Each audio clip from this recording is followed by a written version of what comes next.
Hey everybody, happy Friday. Okay, so we're going to pick up where we left off on chapter 4 on In One Day in the Prairie.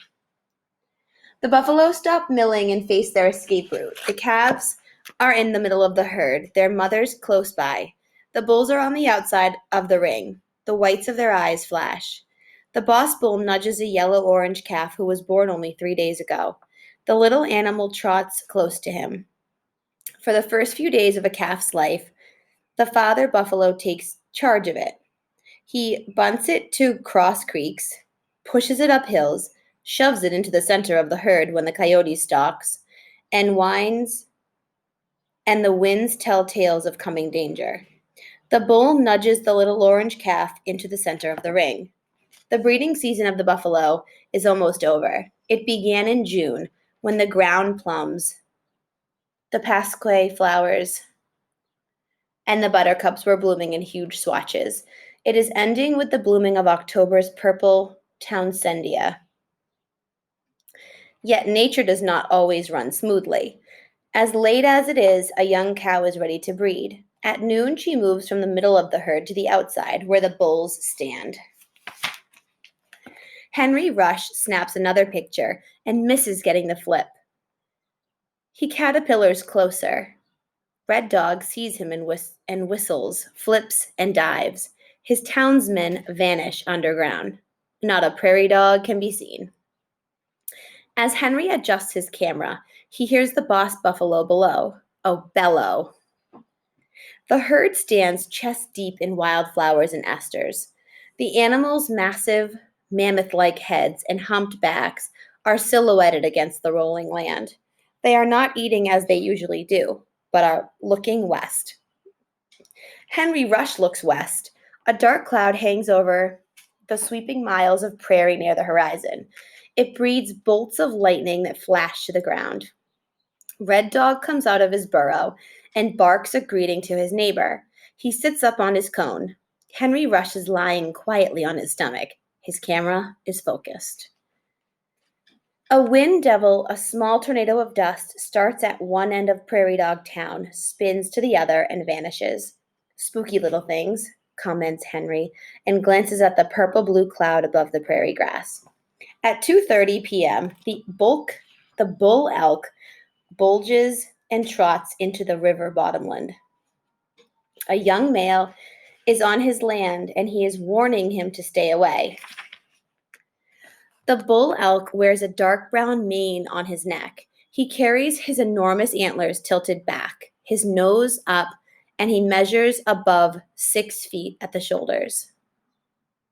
His pale rump is like a traffic signal. He flashes it towards his harem to warn them of the stranger. They dash into the woods. He bulges once more, a reed organ-like sound. A-e-e-u-e-u. The young buck trots toward the emperor bull. The bull charges him, lips parted, antlers back. He is a terrible sight. The young buck runs. The fight is over. Elk rarely strike each other when doing battle. I'll show you the pictures and then I'll continue with.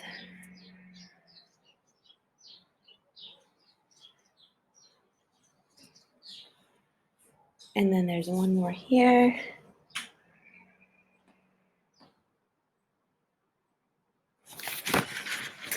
A monarch butterfly on her way to the lava mountains of Mexico from Pennsylvania feels the air temperatures rise. The warmth makes her more active, and she flies rapidly in the 90-degree heat. That's what we're feeling, isn't it?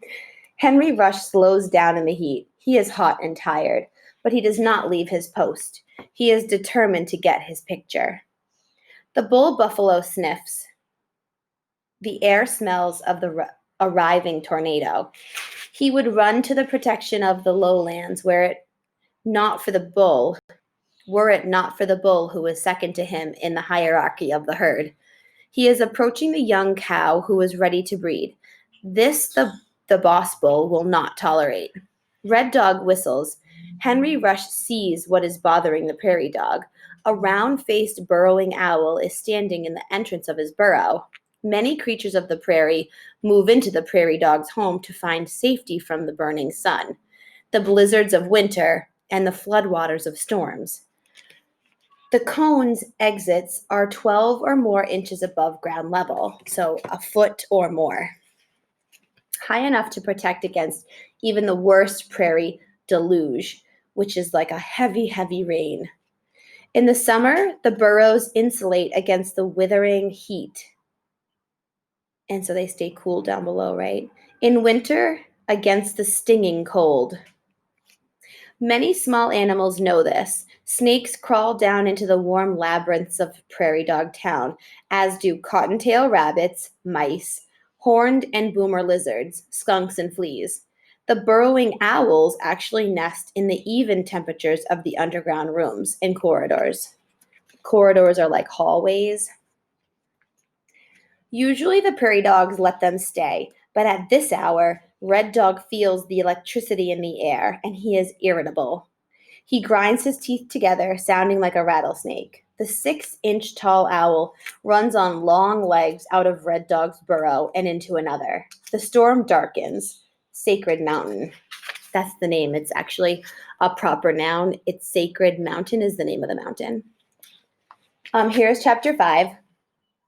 The bull buffalo paws the ground and rolls in the dust. He gets to his feet and snorts at his rival, then turns his attention from the battle to the storm.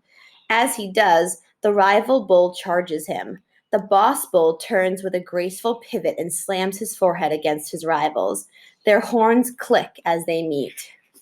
So this is the picture of them head to head. Pretty aggressive, right? The bulls shove, each with 1 ton of weight behind him. Head to head they push. The whites of the boss bull's eyes flash. A male tarantula sees the day darken and runs out of his den, thinking it is twilight. Tarantulas are creatures of the dusk and the night. This fellow is 10 years old and ready to be a father. He is off to court a mate. Blithely, he climbs Henry Rush's boot. Red Dog whistles. Henry snaps the camera. Missed. The boss buffalo backs up, lunges, and strikes his rival a powerful blow. 2 more wind devils spin across Prairie Dog Town. Henry Rush sees the light fade and glances at the rolling cloud that is covering the sun. The rival buffalo staggers backward. He turns and trots off, thereby admitting defeat. Another bull trots up to him and hits him with his head. They push and shove. Inspired by the battles of the older bulls, 2 younger bulls strike heads and shove. The cows and calves chew their cuds, seemingly unconcerned. 2 6-month-old bulls trot up to each other and rub heads. They stand still, not knowing what to do next. They are still learning. At last, the storm takes the boss bull's full attention. Again, he focuses his brown eyes on the escape route through Prairie Dog Town. He still does not see Henry Rush. He can see only things that are moving.